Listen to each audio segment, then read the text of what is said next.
Welcome to A Gray Barn Rising, the video blog of the Wabash Watershed. I'm reading the poems this evening of the great Turkish poet Nazim Hikmet.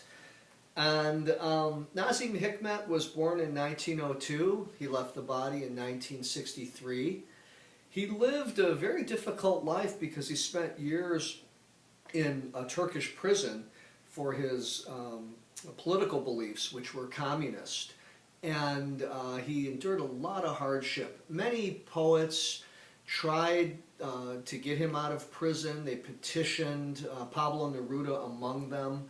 Nazim Hikmet was very well known, not only among poets, but among common people. He won many prizes, many literary awards for his work, and he eventually was released from prison and spent time in Russia in his final years. I'm going to be reading this evening from Hikmet's selected poetry, which is translated from the Turkish by Randy Blazing and Mutlu Konak, a wonderful book of Hikmet's, but he has several books that I would recommend. I think that you should look for Hikmet's work, and it's certainly even available, some of his work online. This first poem I want to read is entitled Angina Pectoris. This was written in April 1948. Angina Pectoris.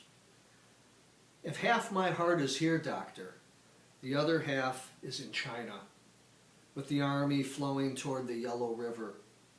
And every morning, doctor, every morning at sunrise, my heart is shot in Greece. And every night, doctor, when the prisoners are asleep and the infirmary is deserted, my heart stops at a run-down old house in Istanbul. And then after 10 years, all I have to offer my poor people is this apple in my hand, doctor. One red apple, my heart. And that, doctor, that is the reason for this angina pectoris, not nicotine, prison, or arterial sclerosis. I look at the night through the bars, and despite the weight on my chest, my heart still beats with the most distant stars.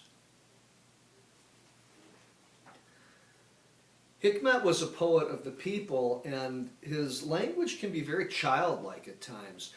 And it accretes a tremendous amount of emotion in that childlike simplicity. Here's a poem of his entitled Last Will and Testament.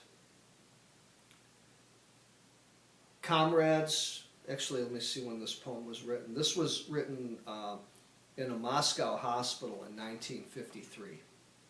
Last Will and Testament. Comrades, if I don't live to see the day, I mean, if I die before freedom comes, take me away and bury me in a village cemetery in Anatolia. The worker Osman, whom Hassan Bey ordered shot, can lie on one side of me, and on the other side, the martyr Aisha, who gave birth in the rye and died inside of 40 days. Tractors and songs can pass below the cemetery.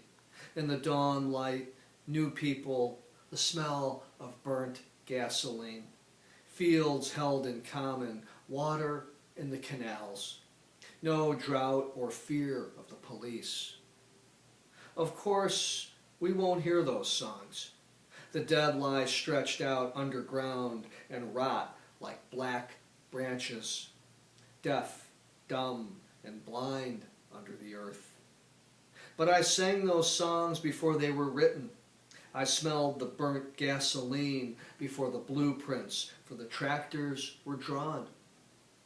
As for my neighbors, the worker Osman and the martyr Aisha, they felt the great longing while alive, maybe without even knowing it.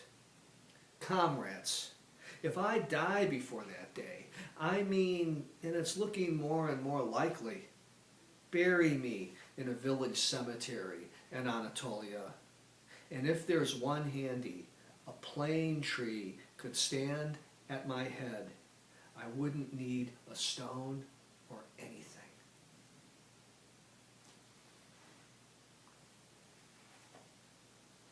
I think you can hear his grasp of the common things in life and his desire to speak in a language to reach the general population.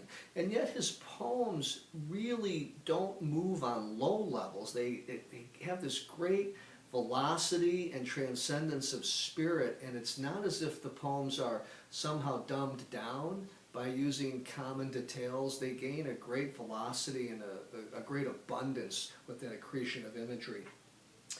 And I'll close this evening's installment with a poem titled Autobiography. I sure wish I had time in this video blog to read you his great poem, Things I Didn't Know I Loved. And some of you may know that poem, and if you don't know that poem, I encourage you, I entreat you, in fact, to go look that poem up. It's readily available on the internet and on other sources. It's entitled Things I Didn't Know I Loved. It is a poem of simplicity but great reach into the common things, the simple things of life that Hikmet recalls and expresses his deep desire and affection for. It's a long poem, though, and it's really beyond what I want to share with you this evening. This autobiography is sort of a long poem. It's longer than the ones I just read, but it's certainly not as long as Things I Didn't Know I Loved. So I'll close this evening's installment with this. This was written in 1961. Autobiography. I was born in 1902. I never once went back to my birthplace. I don't like to turn back. At 3, I served as a pasha's grandson in Aleppo. At 19, as a student at Moscow Communist University. At 49, I was back in Moscow at the Chechka parties, as the Chechka party's guest. And I've been a poet since I was 14. Some people know all about plants, some about fish. I know separation. Some people know the names of the stars by heart. I recite absences. I've slept in prisons and in grand hotels. I've known hunger, even a hunger strike, and there's almost no food I haven't tasted. At 30, they wanted to hang me.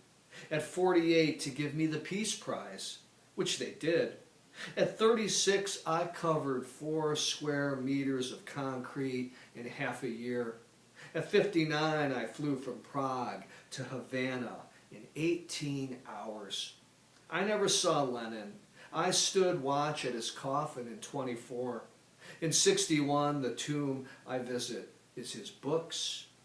They tried to tear me away from my party. It didn't work. Nor was I crushed under falling idols.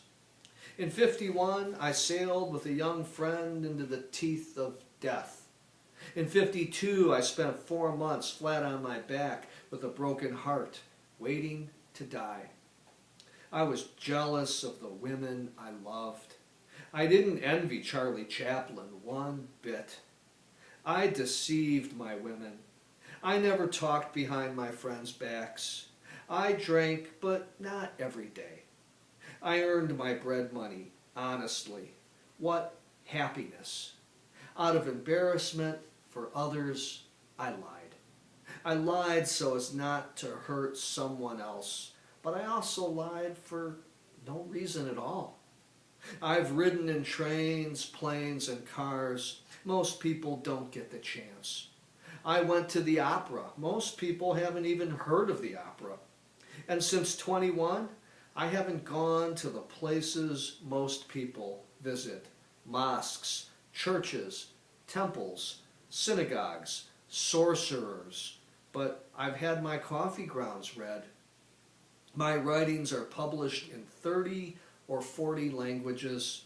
In my Turkey, in my Turkish, they're banned.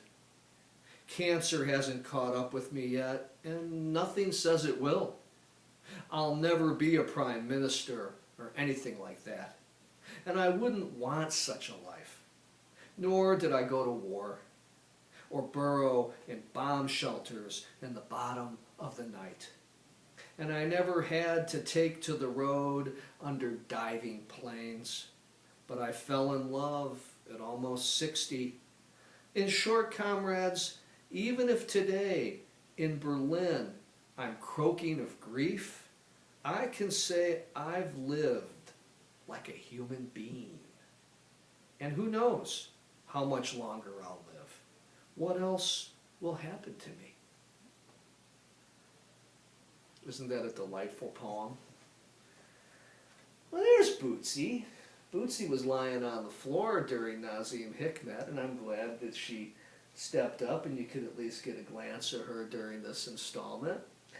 See, she likes Hikmet too. Yeah, she wasn't boycotting his work or anything like that. Again, I encourage you to seek out the poems of Nazim Hikmet. What a marvelous poet, delightful, childlike yet rich, and certainly please look up his great poem, Things I Didn't Know I Loved.